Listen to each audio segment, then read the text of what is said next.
जे टाळणे अशक्य दे शक्ती ते सहाया. जे शक्य साध्य आहे निर्धार दे कराया. मज काय शक्य आहे अशक्य काय. माझे मला कळाया दे बुद्धी देवराया. माझे मला कळाया दे बुद्धी देवराया. माझे मला कळाया दे बुद्धी देवराया. नमस्कार. निरामेडी ॲडिक्शन सेंटरच्या या इन्फॉर्मेटिव्ह पॉडकास्ट सिरीजमध्ये मी मुक्ता ढवळे तुम्हा सर्वांचं खूप खूप स्वागत करते. आजचा विषय हा व्यसनाधीनता या आजाराशी आणि व्यसनाधीन व्यक्तींशी अतिशय जास्त रिलेट करणारा आहे. खूप महत्वाचा असा विषय आहे. विषय आहे स्पिरिच्युअल बँक्रप्सी. या विषयाबद्दल आपल्याशी संवाद साधण्यासाठी आज आहेत Anuradha Karkare madam. Welcome madam. नमस्कार मॅडम, स्पिरिच्युअल बँक्रप्सी दोन्ही शब्द खूप अवघड आहेत आणि महत्वाचे आहेत. तर त्याच्याबद्दल थोडीशी माहिती द्या आणि व्यसनाधीन व्यक्तीशी हे का रिलेट करतं किंवा या आजाराशी हे का रिलेट करतं. नमस्कार सगळ्यांना माझा. स्पिरिच्युअल बँक्रप्सी हा शब्द व्यसनमुक्ती केंद्रातनं आणि एच्या लिटरेचरमधनं बरेचदा वापरला गेला आहे. खरं सांगायचं तर सगळ्या अस्ताव्यस्तता आपण पाहिल्या आधीच्या एपिसोडमधनं, तर त्याच्यामध्ये जी शेवटची अस्ताव्यस्तता येते ती म्हणजे आध्यात्मिक अस्ताव्यस्तता. आणि मग आध्यात्मिक अस्ताव्यस्ततेच्या इथे हा शब्द नॉर्मली वापरला जातो की आध्यात्मिक दिवाळखोरी. मग हा जो 3 टप्प्यांनी जाणारा प्रवास आहे लोकांचा की आध्यात्मिक दिवाळीखोरीकडनं आध्यात्मिक स्थिरता आणि आध्यात्मिक स्थिरतेकडनं आध्यात्मिक प्रगती असा तो जाणारा आहे. पण मुळातच आपल्याला हे बघायला लागेल की आध्यात्मिक अस्ताव्यस्तता म्हणजे काय आहे. तर हा जो शब्द व्यसनाशी रिलेटेड जो वापरला जातो त्याच्यामध्ये महत्त्वाचा नैतिक अधःपतन ह्या अर्थाने तो वापरला जातो. तर हे जे नैतिक अधःपतन होतं म्हणजे काय होतं नेमकं. काय होतं, कुठलंही केमिकल जेव्हा पोटात जातं तेव्हा आपल्याला कॉग्निटिव्ह इम्पेअरमेंट येते, म्हणजे आकलन शक्तीवरती त्याचा काहीतरी परिणाम होतो. आकलन शक्तीवरती परिणाम झाल्यामुळे आपल्या हातनं जे काही वर्तन होतं ते कदाचित समाजमान्य असण्याची शक्यता फार कमी असते. त्यामुळे ते बहुतेक वेळेला इल्लिगल म्हणजे बेकायदेशीर, समाजमान्य नसलेलं किंवा इमॉरल असू शकतं, अनैतिक ज्याला म्हणतो. आता अनैतिक वर्तन म्हणजे काय, जे व्यसनाशी रिलेटेड आपण म्हणतो, तर चोरी करणे, खोटं बोलणे, हिंसा, फसवणूक, व्याभिचार म्हणजे ज्याला विवाहबाह्य संबंध असणे, या सगळ्या गोष्टी त्याच्यामध्ये येऊ शकतात बऱ्याचदा. तर ही जी अस्ताव्यस्तता व्यसनामुळे होते की मला कळतच नाही की मी नेमकं काय करतो आहे. आणि मग ते इतकं आपल्या व्हॅल्यूजला घेऊन ते इतके खालती जातात की त्यातून वरती उभं राहणं हे एक मोठा टास्क असतो. आणि ती अस्ताव्यस्तता अशी इतकी पसरलेली असते की त्या अस्ताव्यस्ततेला ते काय म्हणूया आपण की ती अस्ताव्यस्तता कमी करायला खूप काळ लागू शकतो. ती आधी समजायला पण वेळ लागत असेल. समजायला तर वेळ लागतो, म्हणजे दृश्य स्वरूपात ती दिसते का, तर दिसते. पण बहुतेक वेळेला काय होतं की माणसं असं म्हणतात की व्यसनाच्या अंमलाखाली आम्ही ते केलंय त्यामुळे आता व्यसन थांबलं की ते जाईल. पण तसं होताना दिसत नाही, कारण ते मुरलं यात, रुजलं यात. त्यामुळे असं होताना ते बहुतेक वेळेला दिसत नाही. आपण जेव्हा स्पिरिच्युअलिटी म्हणतो किंवा आध्यात्मिकता म्हणतो किंवा नैतिकतेला धरून वर्तन म्हणतो, त्याच्यामध्ये अध्यारूत ॲक्च्युली 4 गोष्टी आहेत. की ही जी आमची व्यसनी मंडळी आहेत ना, ती वास्तवतेपासून फार लांब गेलेली आहेत. म्हणजे त्यांना ती जी वास्तवता उघड्या डोळ्यांनी पाहणं हे बिलकुल जमत नाही, कारण ती जरा भयानकच असते. कारण कायदा काहीतरी घोळ गेलेलेच असतात, त्यांनी काहीतरी कांड केलेलीच असतात. त्यामुळे ती बघणं हे खूप अवघड असतं. त्यामुळे ते आयदर फॅन्टसीमध्ये असतात, म्हणजे पुढे असं होईल मग तसं होईल असं त्या दिवास्वप्नात असतात, किंवा पास्टचा रिग्रेट त्यांच्यामध्ये असतो. तर ही जी वास्तवता म्हणजे प्रेझेंटमध्ये राहून ही जी वास्तवता बघणं जे आहे ते खूप क्रुशल काम आहे. त्यामुळे पहिला कॉम्पोनंट जो आहे तो व्यसनी लोकांच्या बाबतीत दिसत नाही, तो म्हणजे असा की ते वास्तवतेपासून लांब जातात. दुसरा कॉम्पोनंट जो आहे की समजा आता कळलं, मला वास्तवता कळली की बाबा मी असं असं केलंय की मी पैशाची काही घोळ घातलेत, मी लोकांना फसवलंय किंवा मी व्याभिचार करतोय, मी सर्रास खोटं बोलतोय. ही लोक जेव्हा खोटं बोलतात ना तेव्हा सामान्य माणसांना कल्पना पण येणार नाही की काय दर्जाचं खोटं बोलतात. म्हणजे साधं जरी विचारलं ना त्याला की अरे तू कुठून आला, तर ते जर काय डेक्कनवरून आलेले असतील ना तर ते हमखास सांगतात नाही नाही मी नानापेठेतून आलो. मी ह्याला खरं काहीच अर्थार्थी काहीच हे नसतं, ज्याला आपण आपल्या सायकोलॉजीच्या भाषेमध्ये बोलतो की कंपल्सिव्ह लाईन, की खोटं बोलण्याची सक्ती जणू काही त्यांच्यावर होत असते. तर मग जेव्हा मला कळतं की हे खोटं आहे किंवा हे ठीक नाहीये वर्तन, तेव्हा ते बदलण्यासाठी काही सराव करावा लागतो. म्हणजे आज मला कळलं आणि उद्या मी बदललो अशी तर परिस्थिती नसते. त्यामुळे मला त्याचा सराव करावा लागतो. म्हणजे दुसरी गोष्ट कुठली आली की जी नॉर्मली आपण अध्यात्माच्या ह्याच्यात बघतो ते म्हणजे तपश्चर्या. काहीतरी सराव करणं, काहीतरी प्रॅक्टिस करणं, रोजच्या रोज ते करत राहणं, हा सराव करावा लागतो. तिसरी गोष्ट जी आपण म्हणतो ती म्हणजे की ॲक्च्युली नैतिकतेने वागायला सुरुवात करणं, जे त्यांच्यासाठी खूप अवघड आहे. कारण सर्रास खोटं बोलतात, सर्रास पैशाचे गोळ घालतात, सर्रास व्याभिचार चालू असतो, सर्रास काय म्हणतो आपण त्याला म्हणजे खोटं बोलणं तर असंच्या असंच चालू असतं. तर ती जी पवित्रता, सँटिटी ज्याला म्हणतो आपण, ती पण यायला काही काळ लागतो. त्यामुळे ह्या सगळ्या गोष्टी जेव्हा घरात घडत असतात की ना त्याच्यामध्ये वास्तवतेचा स्वीकार आहे, ना ते काही बदलण्यासाठीचा केलेला सराव आहे, ना त्याच्यामध्ये नैतिक वर्तणुकीची सुरुवात आहे, हे जेव्हा सगळं घरात आणि पर्यायाने समाजात दिसायला लागतं तेव्हा घरातली लोकंही ते स्वीकारत नाहीत, समाज पण स्वीकारत नाही आणि मग एक त्यांच्यावर असा शिक्का बसतो की ह्या लोकांपासून सावध राहा, कारण हा विश्वास ठेवण्याच्या लायकीचाच नाही आहे, असा एक शिक्का बसतो. पण वस्तुस्थिती कम्प्लिटली अशी आहे का, तर नाही. म्हणजे ही लोक 180 डिग्रीमधनं बदलू शकतात, पण केव्हा, जेव्हा त्यांना ही अस्ताव्यस्तता कळते, त्याचा जेव्हा स्वीकार होतो, जेव्हा ते बदलायला सुरुवात करतात, तेव्हा ते म्हणजे हळूहळू का विना त्यांच्यामध्ये हे यायला लागतं. तर ह्या आणि चौथी गोष्ट मी मगाशी या 3 गोष्टी सांगितल्या की वास्तवतेचा स्वीकार नसतो, दुसरी गोष्ट सराव करण्याची एक जी सातत्य असतं ते कमी असतं, तिसरी गोष्ट म्हणजे नैतिकतेने काही करायचं गोष्टी असतात तिथे बरेचदा धरसोड होते, आणि चौथी महत्त्वाची गोष्ट म्हणजे दुसऱ्यांच्या पायाखाली काय जळतंय ह्याचा या लोकांना पत्ताच नसतो. कारण हे जे सगळे घोळ घातलेले आहेत ते निस्तरण्यासाठी स्वमग्नच ही लोक व्हायला लागतात की माझे पैशाचे घोळ, माझे दारूचे घोळ, माझे आणखीन काही घोळ, मग मी फक्त तेवढाच विचार करतो. आणि मग बाकीचं बाबा घरी कोणी आजारी आहे का, घरी काही बायकोला मदत हवी आहे का, मुलाबाळांवर काय परिणाम होतोय याचा त्यांना काही पत्ता नसतो. त्यामुळे चौथा कॉम्पोनंट जो आहे, जो करुणा, दया, एम्पथी असा जो आहे तो तर मिसिंग असतो. त्यामुळे त्या चारीही कॉम्पोनंट्सवरती या लोकांनी म्हणजे शुद्ध भाषेत सांगायचं तर मारच खाल्लेला असतो. आणि मग काय होतं की नैतिक अधःपतन झालं की ती माणसं स्वतःच्या नजरेतून उतरायला लागतात. जेव्हा व्यसन बंद होतं तेव्हा ते जास्त डिप्रेस, जास्त मायूस, कारण हे सगळं दिसतं ना की अरे मी काय काय केलं आहे याचे सगळे घोळ दिसायला लागतात. नाहीतर दारूची चादर एकदा ओढली किंवा कुठल्याही पदार्थाची चादर एकदा ओढली की वास्तवतेपासून ते पळच काढतात. पण जेव्हा व्यसनातून लांब येतात तेव्हा मग त्यांच्यामध्ये काही डिप्रेसिव्ह टेंडन्सीज दिसायला लागतात, कारण हे सगळं दिसायला लागतं. आणि हे सगळं मी केलंय हे एक्सेप्ट करणं अवघड. आणि सगळं मी केलंय हा एक भाग येतोच त्याच्यामध्ये.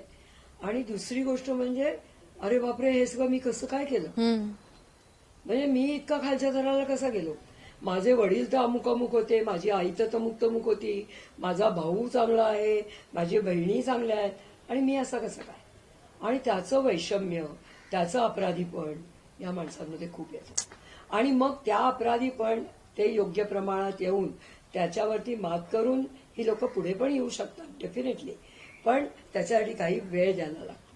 सगळ्यात महत्वाचं काय होतं की व्यसन जेव्हा भागवायचं असेल, हा म्हणजे रोजच मला जर का सकाळपासून प्यावी लागतीये किंवा सकाळपासून पुडी ओढावी लागतीये किंवा सकाळपासून जॉईंट मारावा लागतोय, तर तिथे प्रॉब्लेम असा येतो की पैशाची जुळवाजुळव कशी करायची, कुठनं आणायचे इतके पैसे. आधी सुरुवातीला होते ती विदेशी दारू होते, ती बेस्ट ऑफ द बेस्ट असा ब्रँड होतो. मग नंतर त्याचं अधपतन होत होत होत होत मग त्या शेवटी देशीपर्यंत, मग हातभट्टीपर्यंत असं ते होत जातं. आधी गांजा सुद्धा एकदम प्युअर गांजा ओढला जातो, त्याच्यानंतर नंतर त्याचं भ्रष्ट रूप हळूहळू हळूहळू खालती यायला लागतं. ह्या सगळ्या पैशाशी गोंधळ त्याचा संबंध असल्यामुळे पैसे मॅनेज कसे करायचे, मग चोरी करणं. अरे मी तर इतके लोक पाहिली आहेत की ज्यांनी सोसायटीची ड्रेनेजचे झाकणं विकलेली आहेत, कारण त्याच्या नाही तर पैसे कसे येतील. घरातले देव विकलेले आहेत, भांडीकुंडी विकलेली आहेत, म्हणजे कित्येक वेळेला बायकोच्या साड्या विकल्या. आता ह्या मुलांना कुठे जाऊन साड्या विकायच्या असतात हे सुद्धा कसं कळतं, हे सगळे अनाकलनीय प्रश्न आपल्याला पडतात. खरं तुझ्या डोक्यात कसं आलं. म्हणजे आमच्याकडे एक पेशंट होता, त्याची बायको खूप चांगलं काम करायची, म्हणजे तिला सतत मीडियावरती यावं लागायचं, त्यामुळे तिचे ते ड्रेस कोड असायचा, अमका असायचं, आणि त्याच्यामध्ये उंची उंची साड्या असायच्या, आणि तिला मुलाखती घ्याव्या लागायच्या, तिला काही अँकरिंग करावं लागायचं. तर ह्या माणसानी तिच्या उंची उंची साड्याच विकल्या, आणि त्या विकल्या त्या खोटं वाटेल 100 रुपये 200 रुपये, कारण त्याला व्यसनाला तेवढे पैसे पुरायचे. आणि ह्या बाईंना अचानक असं लक्षात आलं की आपल्या वॉर्डरोबमधल्या साड्या गायब होत आहेत, आणि मग तिच्या लक्षात आलं की अरे हा माणूस बहुतेक त्या साड्या विकतोय. म्हणजे अशाही गोष्टी ही लोक करतात. आणि जेव्हा दारूपासून लांब येतात तेव्हा त्यांना हे कळतं की आपण ब्लंडर्स केलेली, आपण काहीतरी भयानक काहीतरी केलंय, आणि त्यातून बाहेर पडणं, त्यातून बाहेर निघणं ही खूप अवघड गोष्ट आहे. म्हणजे सामान्य माणसं असं इमॅजिन पण नाही करू शकत, एवढं ते अवघड आहे. त्यामुळे त्यांच्या बरोबर राहणं, तू करतोयस हे सगळं चांगलं होऊ शकतं असा एक विश्वास देत राहणं, हे खरं तर आपलं काम आहे. त्यामुळे व्यसनाच्या या आहारी गेलेल्या लोकांमध्ये नैतिक अधपतन बऱ्यापैकी दिसतं. फार कमी लोक अशी आहेत की त्यांनी फक्त दारू पेली आहे आणि दारूमुळे नोकरी गेली आहे किंवा दारूमुळे घरात भांडणं होत आहेत, इतक्या लेवलला ते सीमित राहिलंय. नाहीतर ह्या सगळ्या गोष्टी होताना थोड्याफार फरकाने आपल्याला दिसतातच. त्या उदाहरण सांगते अजून एक आमच्याकडे मुलगा होता, त्याला एका मोठ्या गुरूंची दीक्षा मिळाली. आणि असं एक खूळ असतं ना की आता व्यसनातून बाहेर पडायचंय, म्हणजे मग हा गुरु करायचा, माळा घालायच्या, ते सगळं चालू झालंच होतं त्याचं. मग त्याला गुरूंची त्या दीक्षा मिळाली. गुरूंची दीक्षा मिळाल्यानंतर हा इतका आनंदित झाला, उल्लसित झाला की त्याला कळे ना की काय करायला पाहिजे. आणि हा दारुडा होता, हा अल्कोहोलिक होता. अल्कोहोलिक दुसरं काय करणार, जेव्हा उन्माद येतो किंवा ते उल्लसित होतात तेव्हा ते दुसरं तिसरं काही न करता त्यांनी दारू पिली, आणि दारू पिऊन तो त्या व्यसनाच्या अधीन झाला, आणि 2 दिवसानंतर दारू पिऊनच आश्रमात गेला. मग तिथल्या त्या जे कोणी होते त्यांनी त्याला धक्के मारून बाहेर काढले. म्हणजे आता जेव्हा तो ते रिकॉल करतो तेव्हा कल्पना करा की त्याची मानसिक अवस्था काय असेल. जेव्हा ज्या गुरूंच्या दीक्षेसाठी किंवा ज्या गुरूंच्या आशीर्वादासाठी तो एवढं काम करत होता, तिथे ते सगळं पाणी पडलं. अशी अनेक उदाहरणं आहेत, अनेकच उदाहरणं आहेत. की एक मुलगा होता, त्याला सांगितलं होतं की आई आजारी आहे, म्हणजे तो आईला घेऊन गेला होता हॉस्पिटलमध्ये, तो व्यसनापासून लांब होता, पण त्याला असं कळलं होतं की आई आजारी आहे. आणि त्याला हॉस्पिटलमध्ये डॉक्टर येऊन गेले, डॉक्टरनी प्रिस्क्रिप्शन दिलं, ही औषधं लगेच आणा वगैरे असं सांगितलं. आणि त्याला काय झालं माहिती नाही, त्याला ते आईचं टेन्शन झेपेना, आई आजारी असल्याचं. त्याला असं कुठेतरी वाटलं की आईला भयंकर आजार झालाय आणि त्या आजारात ते काही त्याला झेपत नाहीये. मग त्यांनी असं केलं की ते जे प्रिस्क्रिप्शनला दिलेले त्याला पैसे होते ते त्यांनी दारू प्यायली. पहिला तो म्हणला आधी मी 2 घोट आत घालतो आणि मग मी औषधं घेतून जातो. आता ते 2 घोट आत गेल्यानंतर त्याला थांबताच आलं नाही, आणि इकडे औषधाविना आईचा पंचायत झाली. मग त्याची एक बहीण तिथे गेल्यावर तिला कळलं की अजून मावशीला आपल्या औषधं मिळाली नाही आहेत. मग तिने जाऊन ती औषधं आणली आणि दिली. आणि याला तेव्हा ते रिअलाइज झालं तेव्हा तो बराच उशीर झालेला आहे. बराच उशीर झाला. अशी खूप उदाहरणं आपल्याकडे आहेत. अजून एक उदाहरण सांगायचं म्हणजे बायकोनी एकदा एका ऍडिक्टला आमच्या सांगितलं की जा मुलाला शाळेत पोचवून. आणि तो शाळेत पोचवायला म्हणून निघाला आणि तो निघाला तर वाटेत त्याचा तो आवडीचा बार होता. आणि त्या मुलाला म्हणला तू 1-2च मिनिटं स्कूटरवर बस, मी आलोच. म्हणून तो आत गेला बारमध्ये. तो आत बारमध्ये गेल्यानंतर त्याची दारू चालू झाली.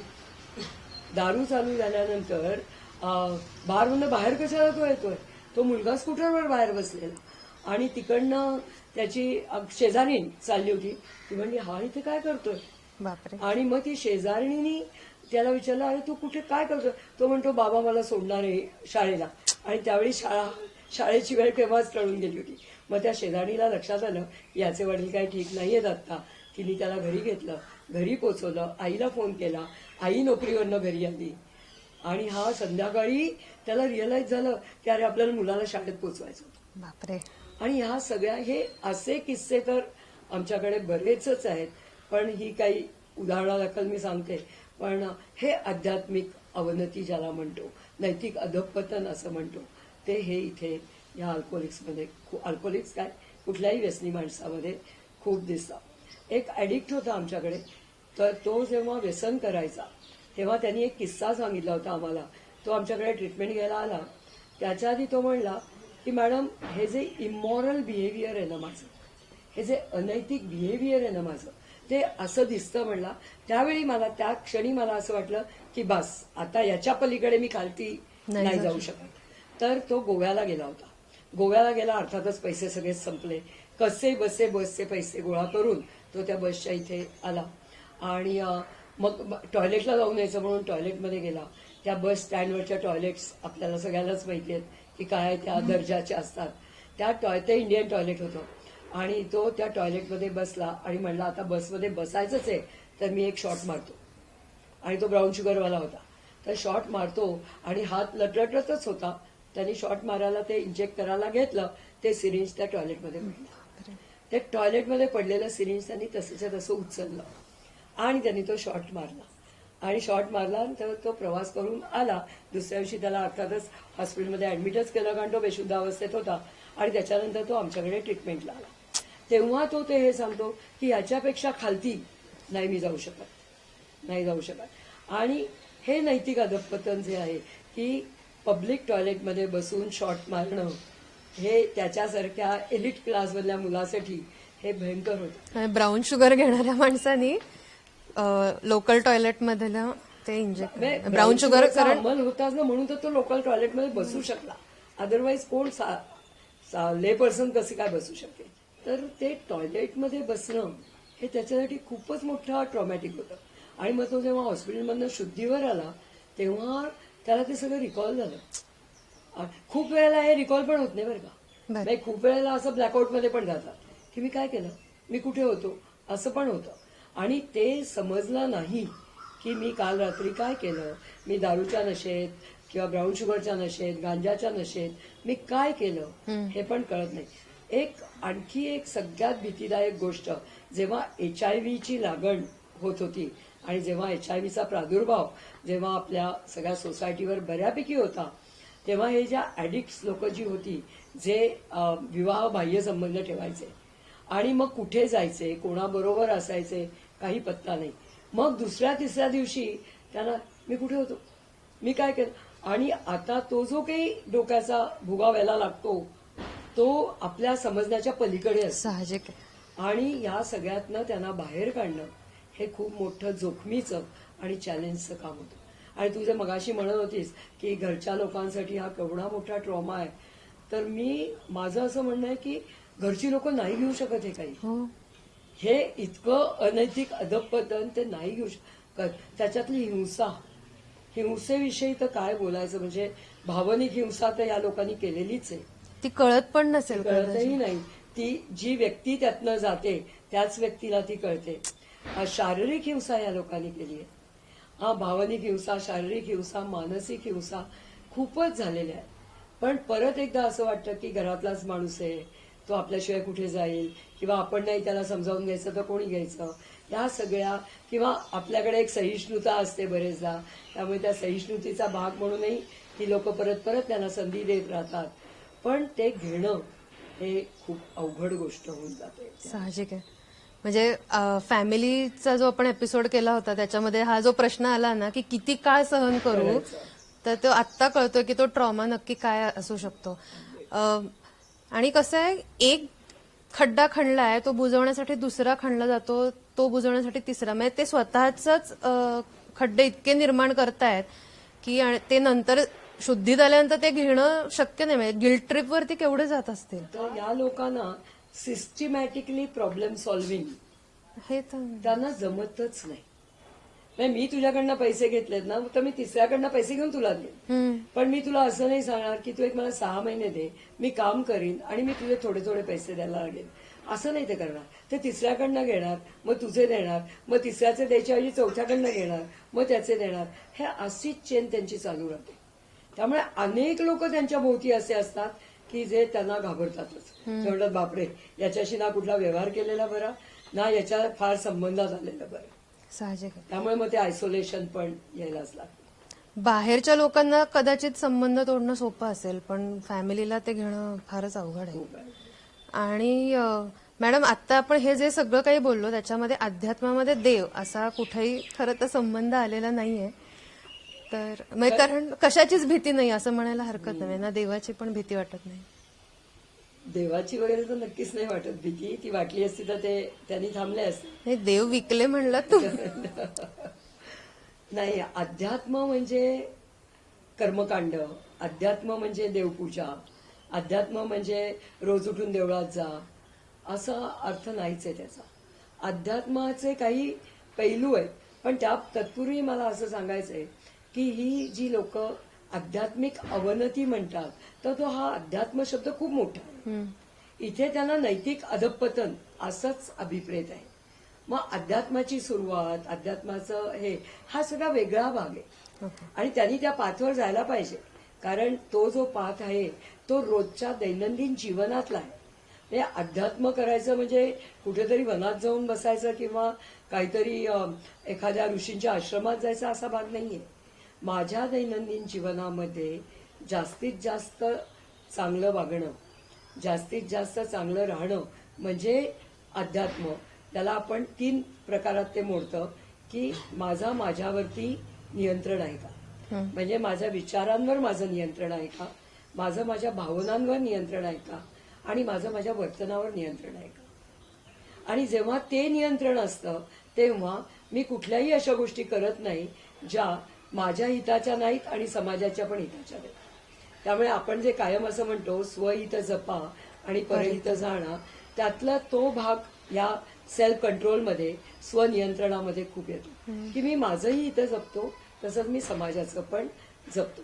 दुसरा पार्ट त्याचा असा येतो की हिंसा, म्हणजे मी कारणाशिवाय कोणाला दुखावणार नाही, मी कारणाशिवाय कोणाला मारहाण करणार नाही, मी कारणाशिवाय जबरदस्ती कोणाला करणार नाही. हा हिंसेमधला भाग येतो. आणि तिसरा भाग येतो की जे काही जीवन मी जगणार आहे ते मी स्वतःशी प्रामाणिक राहून जगणार आहे. हा म्हणजे माझा प्रामाणिकता, ज्याला ऑनेस्टी म्हणतो, ती माझ्यामध्ये असणार आहे.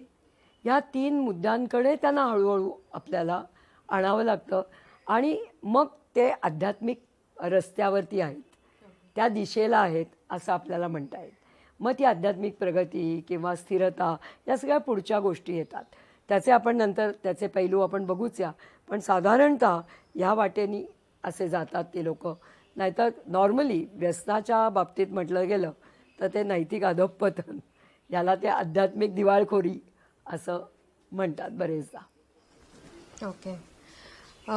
पुढचा प्रश्न माझा असा होता की एवढं सगळं मी करून बसलो आहे, आता पुन्हा मला व्हॅल्यू सिस्टीम बिल्ड करणं, ह्या मार्गावरती यायला त्यांना किती त्रास होत असेल, म्हणजे जमतं का?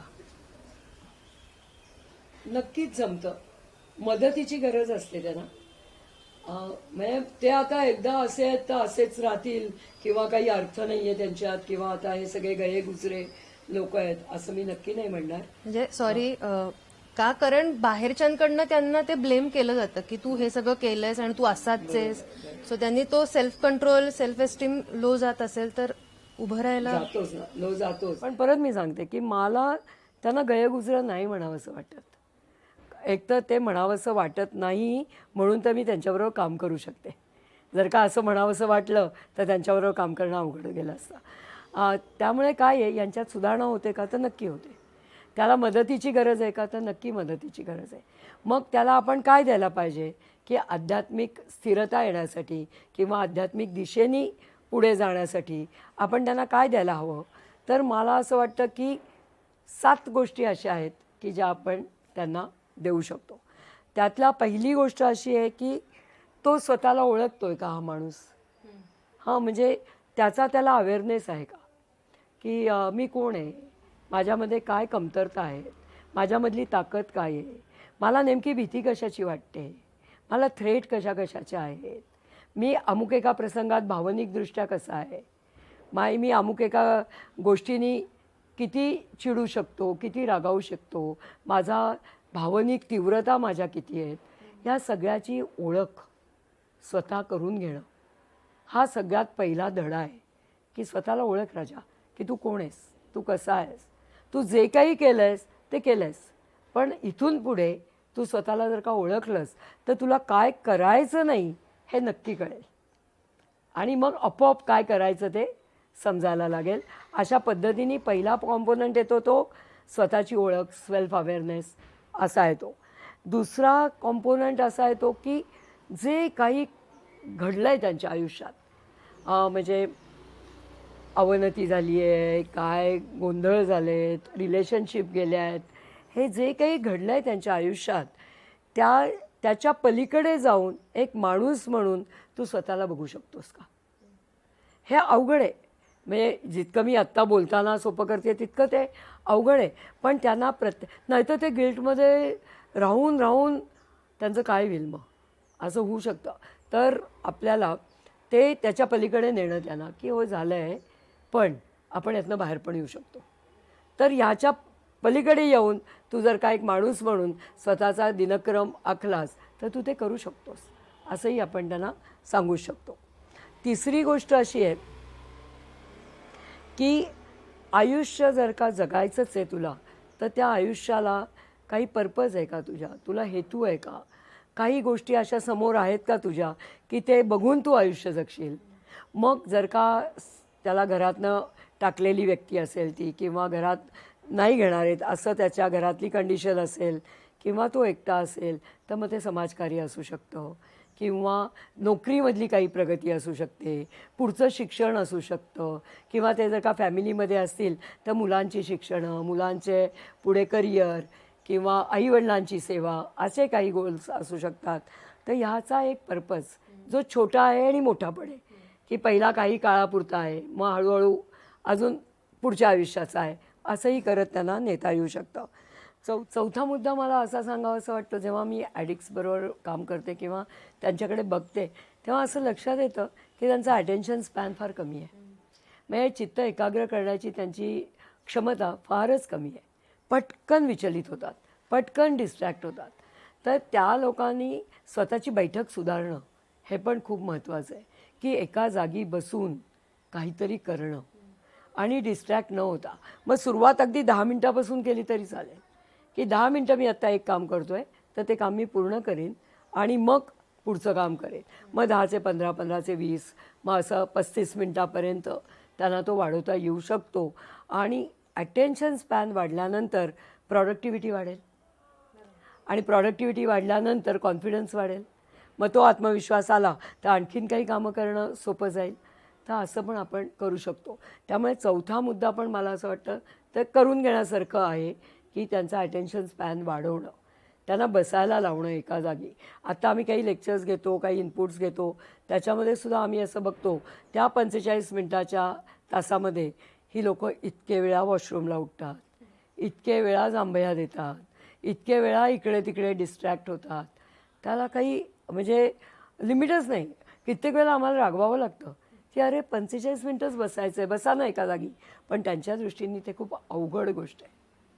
पाचवा मुद्दा मला असं वाटतो की ही जी आमची व्यसनी मंडळी आहेत ती कायम अशी विखुरलेली असतात. म्हणजे त्यांच्यामध्ये ती इंटिग्रिटी नसते. काय होतं, कायम वारा येईल तशी पाठ फिरवायची सवय त्यांना झाली आहे. म्हणजे आता तुझ्याशी एक बोलतील, नंतर दुसऱ्याशी दुसरं बोलतील, तिसऱ्याला तिसरंच सांगतील. त्याच्यामध्ये एक सुसूत्रता बिलकुल नसते. आणि ती नसल्यामुळे काय होतं, कायम असं वखवक ज्याला म्हणतो ना, तो एक एकसंधपणा हा कधीच दिसत नाही त्यांच्यामध्ये. त्यामुळे तो एकसंधपणा येण्यासाठी, ती इंटिग्रिटी येण्यासाठी पण त्यांना असं शिकवावं लागतं की तू जो आहेस तो तू अनेक भूमिका करणारा माणूस आहेस. त्यातले तपशील वेगवेगळे असू शकतात, पण माणूस म्हणून तू एकच आहेस. त्यामुळे तुझी जी काही बोलणं आहे, तुझं जे काही वागणं आहे ते साधारणतः एकसारखं असलं पाहिजे, प्रेडिक्टेबल असलं पाहिजे. नाहीतर अनप्रेडिक्टॅबिलिटी की कशाचाच पत्ताच नाही, की हा पुढच्या याला काय करेल याचा पत्ता नाही, असं तुझं वर्तन असता कामा नये. त्यामुळे ती इंटिग्रिटी पण फार महत्त्वाची वाटते मला. त्याच्यानंतर आमची ही सगळी मंडळी हळवी पण आहेत. लगेच डोळ्यात पाणी येतं, लगेच मायूस होतात, लगेच डिप्रेस्ड होतात. त्यामुळे आणि अटॅचमेंट जसं दारूबरोबर आहे किंवा एखाद्या पदार्थाबरोबरची अटॅचमेंट किंवा डिपेंडन्सी, अवलंबित्व एवढं जास्त आहे. तर तसंच ते माणसांबरोबरच आहे. म्हणजे आता समजा दारू बाहेर राहिली तर ते बायकोला अटॅच्ड असणार प्रचंड प्रमाणावर, आईला अटॅच्ड असणार प्रचंड प्रमाणावर, मुलांना अटॅच. पण ती अटॅचमेंट कधीकधी खूप त्रासदायक होते. आणि थोडंसं लांब राहा, थोडंसं डिटॅच होऊन बघ. काय होतं मग अटॅचमेंटमध्ये कंट्रोलिंग येतं की मी म्हणतो ते ऐका, मी म्हणतो ते करा, आणि तसं तर काय कोणी करत नाही. मग तिथे दुःख परत. बरं, दुःख पचवायला यांच्याकडे एकच उपाय. त्यामुळे डिटॅचमेंट पण शिकवावी लागते, तो अलिप्तपणा पण शिकवावा लागतो की हो बाबा तू तिथेच आहेस, पण भावनिकदृष्ट्या तू इतका गुंतू नकोस की जेणेकरून तुला भावनांचा त्रास होईल. त्यामुळे ही डिटॅचमेंट शिकवावी लागते. आणि सगळ्यात महत्त्वाचा भाग म्हणजे आपल्या सगळ्या प्रोग्रामचा जो गाभा आहे तो म्हणजे पास्टचा गिल्ट न घेणं आणि भविष्याची चिंता न करणं. आपल्या सगळ्यांपेक्षा म्हणजे इतर जे काही साधे लोक आहेत, आपले सामान्य लोक आहेत, त्यांचा पास्ट हा खूप सुसह्य असतो त्या मनाने. आणि ह्या ॲडिक्ट्सचा जर का पास्ट आपण पाहिला तर त्याचं लिटरली मनाचं ओझं त्यांच्या पाठीवर आहे. आणि ते आहे, कारण जे काही करून ठेवलं आहे ते आहेच आहे ना तिथे. त्यामुळे त्या ओझ्यासकट ते पुढे जाऊचा प्रयत्न करतात. तर ते ओझं मग कधीकधी पेलत नाही ना. मग कधीकधी त्याचा ताण येतो, त्याचं वैषम्य, त्याचं डिप्रेशन हे येतं, आणि मग परत परत त्या व्यसनाच्या विळखात ते अडकतात. तर पास्टला बाजूला कसं ठेवायचं किंवा पास्टकडे वेगळ्या दृष्टिकोनातनं कसं पाहायचं किंवा पास्ट हा जो झाला आहे त्याला कसं स्वीकारायचं, या सगळ्या गोष्टी त्यांना शिकाव्या लागतात. आणि भविष्याची चिंता न करता भविष्याची काळजी कशी घ्यायची हे पण त्यांना शिकवावं लागतं बरेचदा. की बाबा चिंता नको करत बसू, तू चिंता करत बसलास तर तुझ्याच्यानी काहीच होणार नाही. पण भविष्याची काळजी घेतलीस आणि एक एक दिवसाच्या हिशोबाने राहिलास तर तुझं भविष्य बरं जाणार आहे. तर अशा या गोष्टी करून मग प्रेझेंटमध्ये राहा, मग वर्तमानात राहा. फक्त आजच्या दिवसाचा विचार कर, फक्त आजच्या दिवसाचा दिनक्रम आखून घे, त्याप्रमाणे जा. असं सोपं करत करत पुढे पुढे नेणं. जसं आपण म्हणतो ना, माळ जर का व्हायची असेल तर ॲट ए टाईम एक एक मणीच आत ओवावा लागतो. तसंच हे पण आहे की याचा एक एक दिवसाचा मणी ओवत गेला तर ती मग माळ अखंड दिसू लागते. तर ह्या सगळा हा जो प्रवास आहे तो सोपा नाही आहे, नंबर एक. नंबर दोन, तो काही वेळाचा आहे. म्हणजे जादूची छडी नाही आहे की आता हे सांगितलं आणि ते जमलं आणि त्यांनी ते केलं, असं ते नाही आहे. आणि तिसरी गोष्ट म्हणजे की ह्या व्यसनी लोकांना सगळ्याची घाई असते, सगळ्याची घाई. कारण जे काही घडलं आहे ते पटकन रिपेअर व्हावं, पटकन दुरुस्त व्हावं, पटकन सगळं ऑलवेल व्हावं. तर असं होत नाही. तर ही घाई पण कामाची नाही. त्यामुळे त्यांनी जेवढा वेळ देणं गरजेचं आहे तेवढा वेळ द्यावाच लागतो. आणि तिथे मात्र ही लोकं बरेचदा घाई करतात, बरेचदा, आणि तेवढा वेळ ते देत नाहीत. बापरे, तुम्ही हे सांगताय हे खूप सिरियस होत चाललंय. एक प्रश्न विचारायचा होता फक्त की पास्ट ऍक्सेप्ट करणं खूप अवघड आहे, पण तो त्याचा जर का स्वीकार झाला तर पुढे जाणं सोपं जाईल. पण कदाचित त्याच्यामध्ये ऑनेस्टीचा रोल खूप मोठा आहे का, आणि त्याच्यावरती यायला किती अवघड जातं? मी 2-3 मुद्दे मगाशी सांगितले त्याप्रमाणे जेव्हा आपण आध्यात्मिकता म्हणतो तेव्हा वास्तवता, अहिंसा आणि प्रामाणिकता या गोष्टी खूप महत्वाच्या असतात. आणि मी आधी सुरुवातीला जसं बोलले होते तसं की ही लोक सक्तीची खोटं बोलणारी आहेत. म्हणजे काही कारण नसताना ते खोटं बोलतात.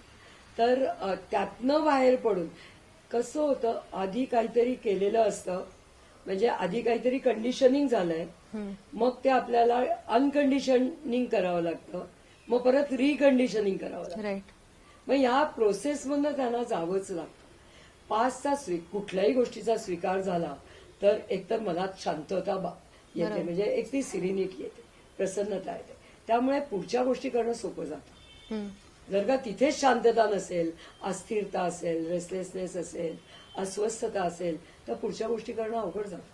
त्यामुळे ही शांतता आणणं खूप महत्वाची गोष्ट आहे. माझ्याकडनं चूक झाली आहे हे मी कदाचित मान्य केलं, किंवा पण त्याच्या सेकंड एंडला जी व्यक्ती आहे तिने अजून मला माफ केलं नाहीये, ही गोष्ट किती त्रास देते. आणि दोन्ही गोष्टी त्रास देतात.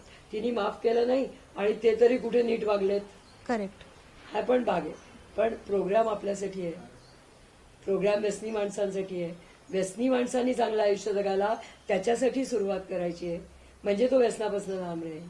मग जेव्हा तो चांगला राहिलेला बघतील तेव्हा आजूबाजूची लोक कदाचित त्याला प्रतिसाद म्हणून चांगली राहू शकतील. करेक्ट. हा प्रश्न विचारला कारण कायम हे येतं की मी माझ्याकडनं पूर्ण प्रयत्न केला, मी जाऊन त्यांना सॉरी म्हणलो, पण अजूनही माझ्याशी वाईटच वागलं जातं, म्हणून हा प्रश्न विचारला. काही काळ लागेल त्याला. मी म्हटलं तसं काळ किती देतात त्याची तयारी या व्यसनी माणसांची असेल तर ते छान बाहेर येतात. कॉग्निटिव्ह इम्पेअरमेंट आणि स्पिरिच्युअल बँक्रप्सी हे बऱ्यापैकी एकत्र जातंय असं वाटतं. कारण हे फक्त लक्षात घ्यायला हवं की हे जे काही घडलंय हे त्या केमिकलच्या इन्फ्लुएन्समुळे झालंय, आणि मी माणूस म्हणून वाईट नाहीये. म्हणजे ह्या दोन गोष्टी वेगळ्या वेगळ्या. म्हणून माणूस आहे, तो चांगला वाईटाचा आहे. म्हणजे माणूस म्हणून कम्प्लीट वाईट आहे आणि माणूस म्हणून कम्प्लीट चांगला आहे असं काही नसतं. त्यामुळे त्याच्यामध्ये पोटेन्शियल आहे का, तर आहे. त्याच्यामध्ये सुप्त गुण आहेत का, तर आहेत, कारण तो माणूस आहे. तर त्या माणूस यालाच आपण म्हणतो की तो बऱ्या वाईटाचा बनलेला आहे, ते पॅकेज आहे. तर त्यामुळे कम्प्लीट शिक्का मारणं हेही बरोबर नाही, आणि तो गयागुजरा आहे हेही म्हणणं बरोबर नाही. एक आशा ठेवणं की तो ठीक होणार आहे, यातूनच पुढे आपण जाऊ शकतो असं मला वाटतं. Thank you so much madam. I hope तुम्हाला हा एपिसोड आवडला असेल. लाईक करा, शेअर करा आणि सबस्क्राईब करा. थँक्यू. Thank you very much.